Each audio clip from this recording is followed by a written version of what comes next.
to be vigilant because there are folks out there who are blackmailing and engaging in sextortion. We'll get into that conversation. I would like to hear from you what your experience has been regarding online or cyber blackmail and sextortion. And the examples are varied and many. A recent one was the young lady who said she had wanted likes on social media, engaged some guys to get her the likes, and then eventually they exchanged sexual pleasures for the likes that she got on social media.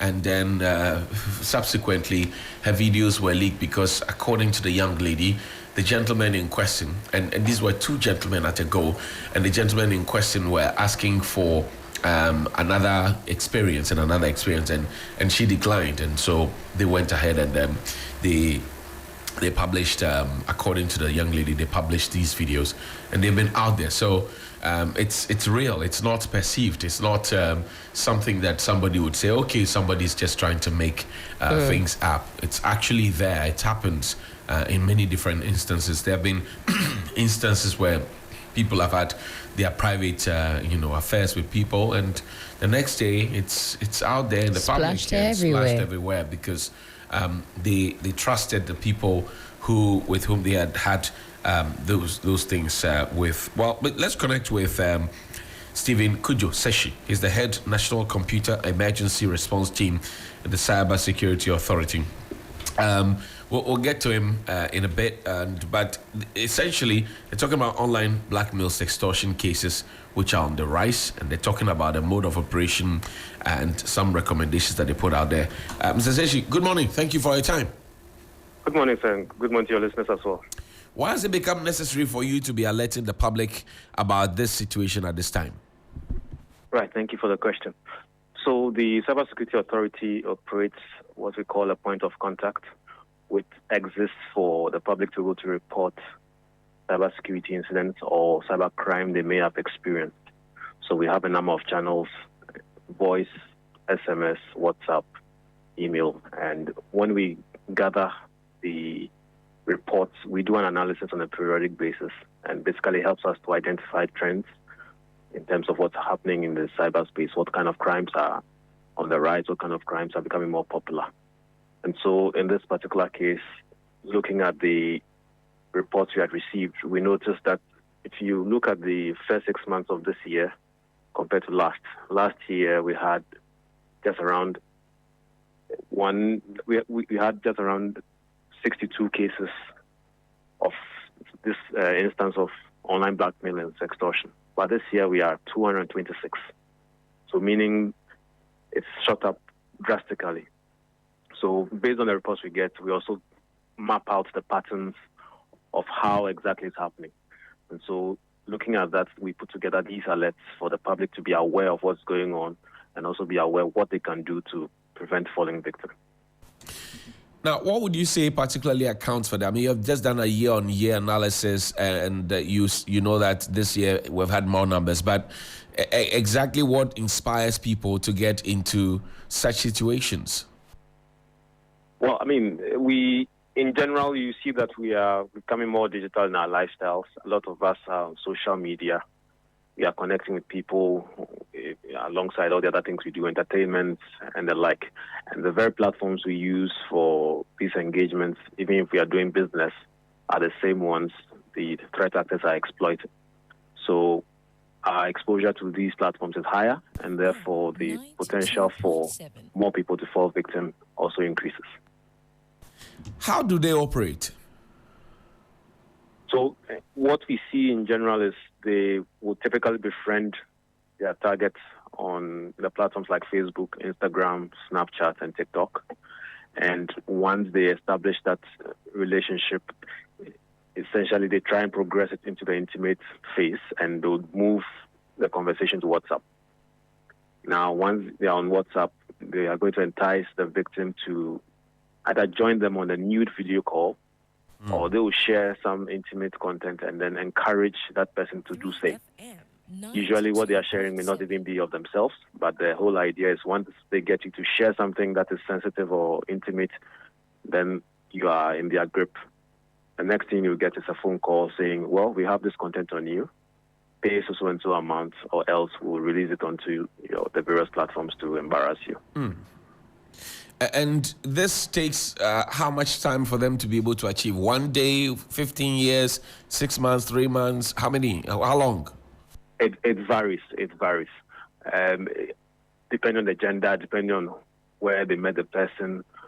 Sometimes they also look at what kind of things you are doing on your profile. So if you are someone who is essentially showing or displaying content that makes you predisposed to this, then maybe you might fall a bit faster. Some might take months, but we've seen cases where in a matter of a week or two, they've got the person in their grips. So there's no hard set formula. And what age ranges are we looking at? Well, it's prevalent in fall the younger victim groups to this. because we are the ones in the or more on the social platforms. So the younger ages below 40. But once in a while, you get outliers that are the more senior group. The other thing which is of concern is you see some of our high schoolers, SHS, they fall victim. Sometimes it's even their own mates running these scams on them. University, so it's usually the younger age group. Now, for example, if I go to a public place, let's say a hotel, and I connect to the Wi-Fi in the hotel, does it open up my phone for anybody who is connected to the Wi-Fi, who has access to the back end, to be able to get into my phone? So, for example, if I have any of these pictures or videos, then they can pick them and splash them or blackmail me in future? Well, not directly on Wi-Fi. Well, let's put it this way. If you're using a Wi-Fi which is being controlled by someone malicious, if you happen to be exchanging sensitive files like that with someone else, if they are listening in or monitoring you, then they may be able to pick up the files as you transfer them. But they are not likely to get access directly to the phone unless, for example, you have some kind of malware on the device which they control. So it won't be that easy for them to do, but it's possible. Now, tell me, for the older generation, those who were born before technology, as they like to call themselves, are they also susceptible, or if you like, easily, captured within this net if they, as somebody would say, lose guard?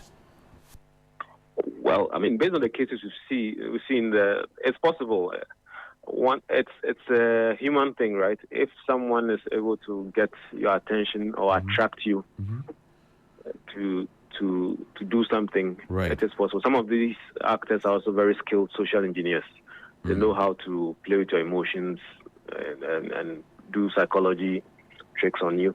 So it's not impossible. If you are spending a lot of time on these platforms and you're not very alert, yes, it is possible to fall victim. I'm looking at the public alerts that you put out, and the statistics are quite shocking. For example, you say, following the March 2024 alert in which the Cybersecurity Authority noted a 254% year-on-year increase in online blackmail cases for the first 2 months of the year, an additional 141 reports were filed between March and June. The 226 cases recorded so far for this year have resulted in a loss of 112,209 cedis. I mean, how were the monies lost? People had to pay ransom or what? Yes, so what happens is once people get the threats, you have two choices. You are paying or you are not. So what we found is the amounts vary. People, 500 cedis, sometimes 1,000. People go as high as 5,000. It depends on which criminal is running the scheme. So when you sum up what has been reported, this is what you come up to. And they would usually provide some kind of mobile money account for the money to be put in. So when people pay, that's how the loss is made. But the thing is, most of these threat actors, when you pay them, you actually expose yourself to further blackmail. I was coming to Because ask, they know how do you stop it? Because after the first payment, I'm sure there will be. they'll come back. Yes, I mean, a case in point is that of the young lady who, I'm sure you're aware of that, who said that she wanted some likes on Facebook and social media, so she offered sex in return for those favors, and then subsequently the gentleman had a go at her. But then they wanted another, and then she disagreed, and then they published her videos out there. It's been out there. I think Abna Christie or something, Angie something. Okay. Yeah. I'm not sure I've heard of that one. Well, the very fair young lady. I've forgotten the not name myself. And this happens. But then tell me, have you been able to apprehend people or assist to apprehend people who have engaged in these things? If you follow through, checking the back end and all of that, as you guys know how to do. Yes, there are cases. In fact, at the moment there is one that is in the courts, which actually involves some. The blackmail was being done on someone outside the country.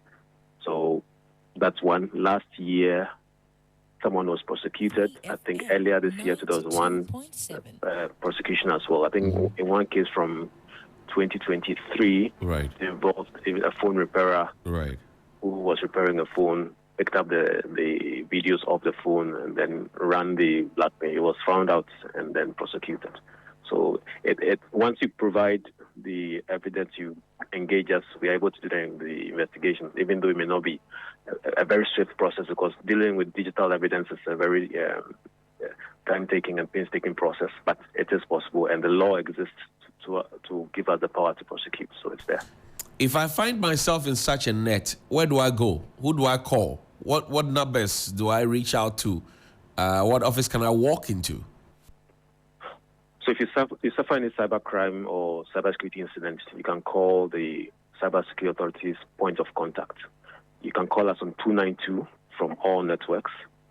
You can send an SMS to that same short code, 292. If you have access to WhatsApp, you can send it to 050 160 3111. And if you want to use email, it's report@csa.gov.gh. Say that again for me. Well. Say that again for me. Go over the details again for me, please. All right. So call or SMS can go to the short code 292. All right. WhatsApp, it's 050 160 3111. And email is report@csa.gov.gh. I see. Now, let's talk about this is a quite difficult one for me to ask. The schools and the students, now that you have come to identify that these are the groupings of people who fall prey to these things, what's the plan of the Cybersecurity Authority, to try and save them from getting into this kind of trap? Cool. So it's an awareness thing, and awareness creation, capacity building is one of our key mandates as an authority. So in the authority, we actually have a whole division that looks at child online protection. And one of the key things they do is to go around high schools conducting awareness creation from time to time. And in fact, what we are doing is we've come out with an innovation in terms of making it even more interesting by putting a quiz around it. Just like the way we have a science and maths quiz, we now have a national cybersecurity challenge. So after going around the various schools, delivering this awareness creation, teaching them the basic cyber hygiene, we turn it into a competition. This year we are working with 70 schools. They are going through training, they'll participate in quizzes, and then we'll climax it in October with a national quiz with the top 4 schools from 4 zones, and a winner will be selected. So that exercise is one of the key ways we are reaching out to the students to make sure that they are aware what they should do online and what they shouldn't do. And when we get cases involving them, there's also an element of counseling that the authority facilitates to make sure that they are helped to recover and everyone learns from the process. And for those who also may not have done the two-step verification, maybe using their devices on every network that they find, they may be downloading every app, their laptops are not properly secured. How do they know when they are being hacked or they have been hacked and people are trying to get access to their private stuff? Is there a red flag that they must look out for? Well, not always. The threat actor's main job is to do what they want to do to you without you finding out. So you are not likely to notice it just by looking at your computer. So that's why it's important to have some of these protections in place. For example, having a good, reputable antivirus or anti-malware software on your device. Being careful where you connect. You don't go using public Wi-Fi without precautions. If you must use it, you must make sure you have some kind of VPN connection, especially if you are going to be using resources from your organization. You have to be careful how you do your online transactions. Don't just use any online shop just because you saw it, because once they have access to your credit or debit card details, it may be difficult for you to get it back. So these are basic things that we need to keep reminding ourselves about. Right. And then we can then reduce the instances of such occurrences.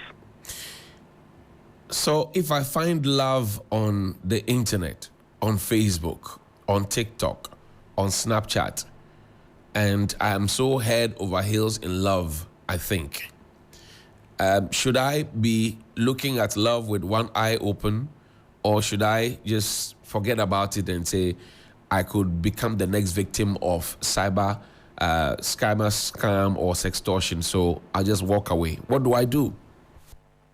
Well, you said one eye open. I would say two eyes open. Finding love, it happens, but the potential for such scams is also very high. So you need to take your time. Do not rush into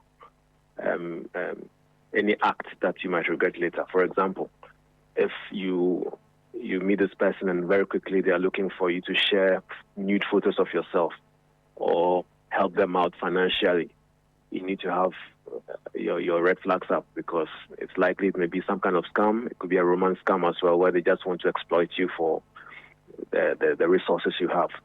So you may find love, but you need to be very careful when you're doing it online. Be sure to eventually meet that person physically, to be sure they say who they are before you do any further commitments. You are recommending that people should avoid capturing or storing nude images or videos of themselves on their devices. That seems to have become something that the Gen Z generation love to do, just to, I don't know what reason they do that for. But this advice, do you get the sense that they will take it? Well, everyone has the power of choice, and we all suffer the consequences, or we experience the consequences for the decisions we make. If you have those images on your device and you are able to keep it out of the wrong hands, fair enough.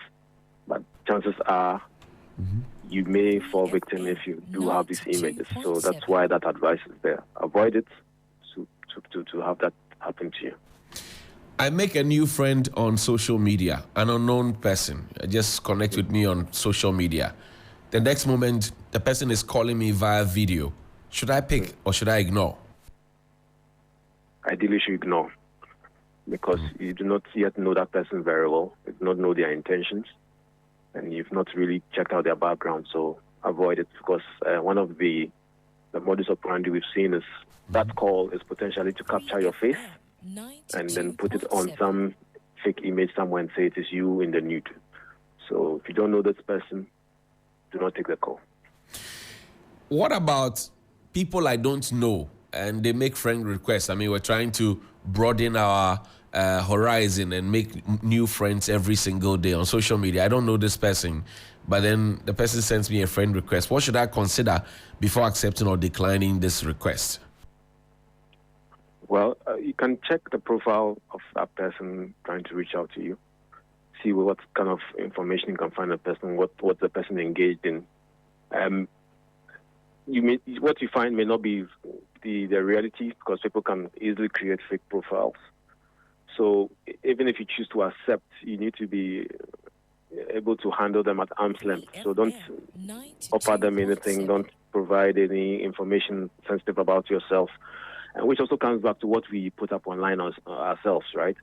If you put a lot of detail about yourself, where you live, your contact information, you take photos of what you're doing every day, what you are. We are outside. We are outside.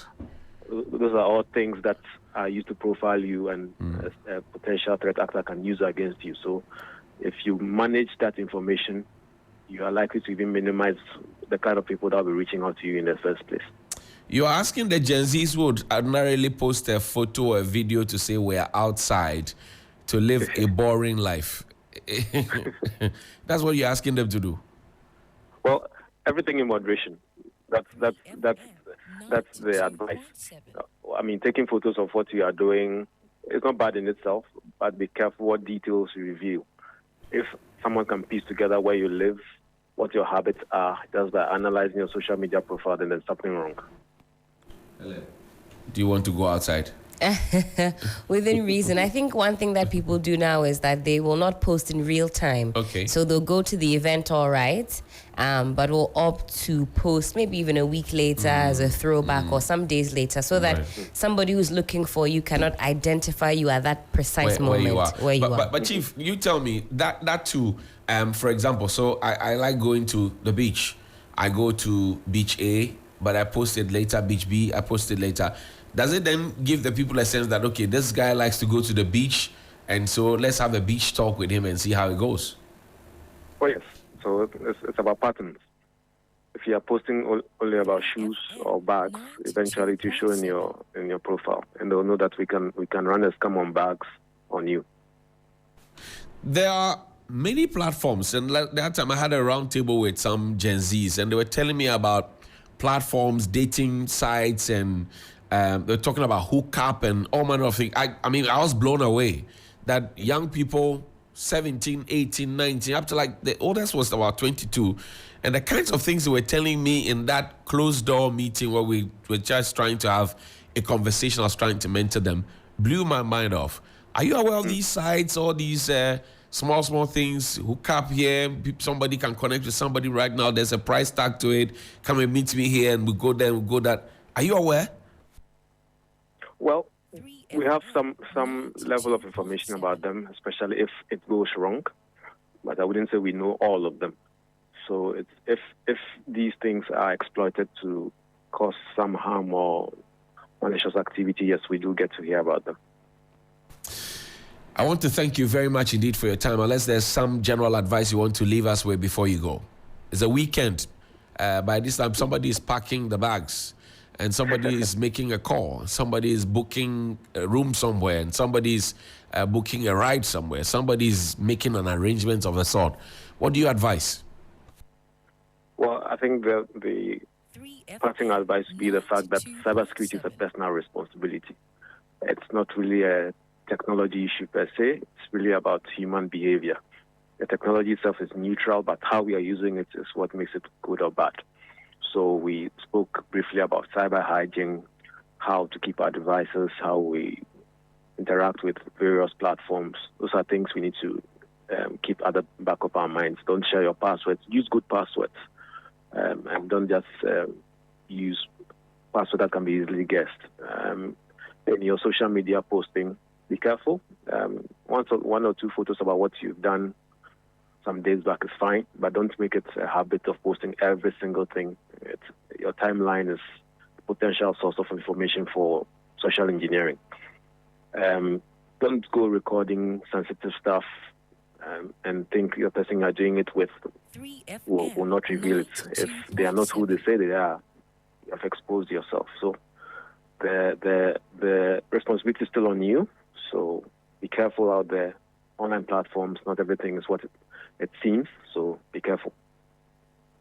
Stephen Cudjoe Seshi is the head of the National Computer Emergency Response Team, Cybersecurity Authority. Thank you for your time and for the education this morning. My pleasure. We're grateful. Great day. Okay, we have this for you.